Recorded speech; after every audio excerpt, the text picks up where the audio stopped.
ang pakikibaka nila sa isang mapayapang pamamaraan. Take note ha, ito ay isang mapayapang pamamaraan, no? Airing your grievance, which is actually allowed under the Bill of Rights, no? Karapatan nating magsalita rin na sinasabi ng ating saligang batas. Subalit, bakit matapang silang naninindigan? Bakit sinabi ni Attorney Harold, kinasuhan nyo na kaming lahat, handa na rin ako, papapatayin nyo kami, handa rin kaming mamatay. And I think what resonates to me, was yung sinabi ni former President Rodrigo Roa Duterte sa kanyang mga anak.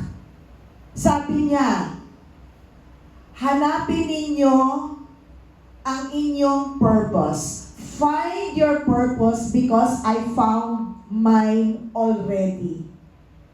Ngayon, nandun siya sa The Hague, kapalit, ng ginawa niya bilang Pangulo sa kanyang nais na mapangalagaan ang ating katahimikan. Kapalit ng ginawa sa kanya ngayon sa The Hague.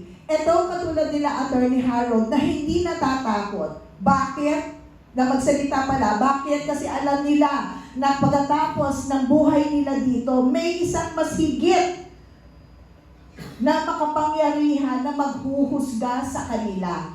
Ginawa nila ang kanilang kakayahan si Attorney Harold bilang isang public servant, pero bukod dyan, bilang isang abogado. Simula pa lang nung pakikipaka niya last year sa COMELEC. Kinasuhan ka na Attorney Harold, correct? Yes. For speaking out your mind. Pero pinanindigan niya ang kanyang papel bilang abogado. At hindi siya natakot. Bakit? Kasi mawala man ang iyong kalayaan dito sa mundong ito. Sa taas, merong isang nakamasid. At yun ang maghuhusga sa iyo. Kaya tayo mga kababayan, huwag ho tayong matatakot. Basta ang ating ikinikilos ay nakapaloob sa batas. Huwag ho tayong matakot. Kasi kung yun ang kapalit ng ating paninindigan, meron pa pong isang makapangyarihan na maghuhusga sa atin sa tamang landas na ating tinatahak. Kapeni? Kaivet, gusto ko lang sana, ang itakilang natin for yung next natin, is about the impeachment process. Alright. At saka yung endorsement play in the constitutional design. Tandaan natin, ang impeachment process ay political process, largely a political procedure. Kaya ang ating mga kababayan ay represented ng mga representatives natin sa House of Representatives. Kaya kung meron mang mag-uumpisa ng kahit anong impeachment complaint, dapat political move pa rin ito. Kaya kailangan ng endorser or 1/3 ng members of House of Representatives ang magdala ng impeachment complaint. Hindi basta-basta tig-iisa lang na private citizen ang magko-complain, kasi nga naman kapag lahat tayo magko-complain na tapos sunod-sunod, parang ang dami nilang ginagawa, i-istorbohin pa natin silang lahat. It's a political process, and ang ating politics, ang dynamics niyan ay parating naglalaban yung executive, yung House of Representatives at yung judiciary. At ang parating bumubugbog dapat sa ating executive department ay yung mga members of House of Representatives. Kaya kung meron mang una dapat na umatake doon sa ating presidente, kung ma-ensure natin ang maayos na pamamalakad ng ating bansa, ay dapat pangunahan ng mga members ng House of Representatives. At kami, na mga private citizen at taong bayan, ang nagbibigay dapat ng suporta sa kanila. At any rate, kung ano man ang damdamin ng taong bayan, yun dapat ang dalhin. Ang mga politiko naman, pwede nilang gamitin yun para i-stymie o i-thwart or i-frustrate ang accountability ng ating presidente. Obviously, yun ang ginagawa nila. Pero, tandaan po natin, separation of powers between the executive and House of Representatives. Dapat yung House of Representatives, hindi dapat magpapagamit yan sa presidente. Kung ano man ang agenda ng presidente, hindi dapat yan may ipag-alay yung House of Representatives. Bagkus, dapat sila ang unang mag-question, sila ang unang mag-bring to account ng executive department. Pero ano ang ginawa nila? Kampi-kampi silang lahat. Baka yung sinabing wala akong authority na gawin yan, baka galing pa kay BBM. Yung sinasabing wala silang authority na tumanggap. Hoy! Secretary General at yung Deputy ng Secretary General, violate niyo yung separation of powers na nakalagay sa ating Constitution. Hindi pwede na kumampi kayo doon sa ating Presidente. Dapat i-maintain ninyo yung independence ninyo dahil yan lamang ang tanging guarantee ng ating konstitusyon na ma-ensure na bawat branch ng ating government ay mapanagot sa isa't isa. Kapag hindi na napapatupad ng maayos yung mechanics na yan sa ating constitution, walang totoong demokrasya sa ating bansa at nakikita natin yun ngayon. Alam mo, bit-bit ko nga isang maleta eh. Pero maleta to ng mga reklamo. Ebidensya, hindi ito maleta nung nasa Remoa. Oh. Ang tatanungin natin, kulang ang resibo? But about transactional politics? Where the system punishes anyone who step forward. Ganun ba ang nangyari last week? Tapos next ko pa, dahil dire-diretso talaga si attorney. If impeachment is the people's mechanism, what's the risk when it can be blocked before it ever enters the system? What happens to check and balances? Yun ang problem. Siguro kapag sinabi natin sa Secretary General na yung laman ng aming maleta ay cash, tatanggapin nila on that day. Sana binlock mo, attorney. Oo nga po.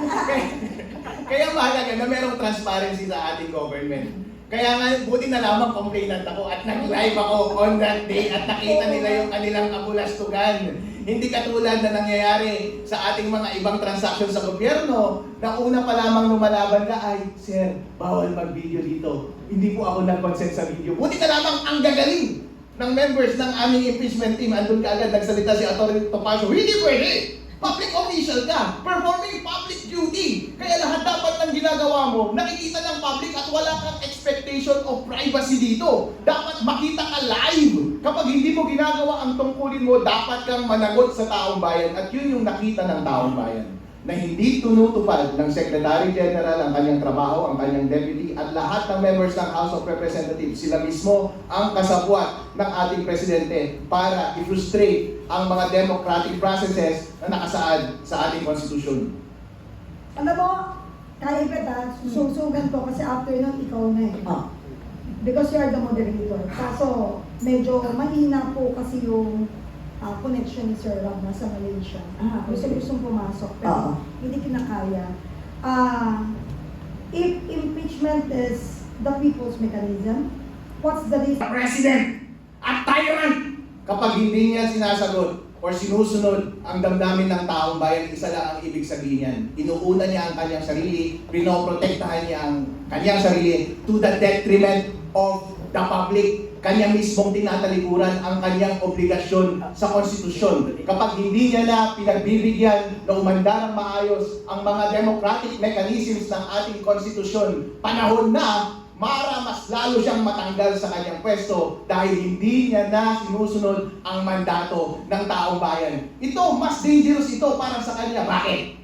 Kapag sinusunod natin yung intra-constitutional process of impeachment para siya ay managot, at yun pa ay pinakwart niya, ini-stymie niya, pinufrustrate niya, ano na lamang alternative ang iniiwan niya para sa taong bayan? Pinipilit mo ba ang buong Pilipinas na magrevolusyon laban sa iyo? Yun ba ang sinasuggest mo, sir? Huwag niyo kaming i-push! Ang init ng umaga ngayon. Sobrang mainit. Mataas ang sikat ng araw. Wala, secretariat, walang issue dito eh. Alam mo, it's really worth the wait.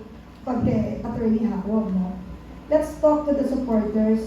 Yung mga nasaktan po, attorney, what do you want them to remember right now in one clear message? Mga kababayan, huwag po tayong lumitaw. Dahil nasaktan po ako. Pare-pareho tayo. Hey. Pero gamitin po natin ang sakit na yan para hindi tayo huminto. Huwag po natin bitawan ang ating laban. Dahil pinamumunuan po tayo ng mga demonyo sa ating lipunan. Lalo na ngayon, kapag mas lalo tayong nagdusa sa kinabukasan, ngayong alam na natin na lahat ng mga kabulastugan at kalokohan sa ating lipunan ay sila ang may gawa, mas lalong mas mabigat ang ating obligasyon na sila ay mapanagot. Dahil kapag tayo po ay huminto, mas lalo pong tumatawa ang demonyo.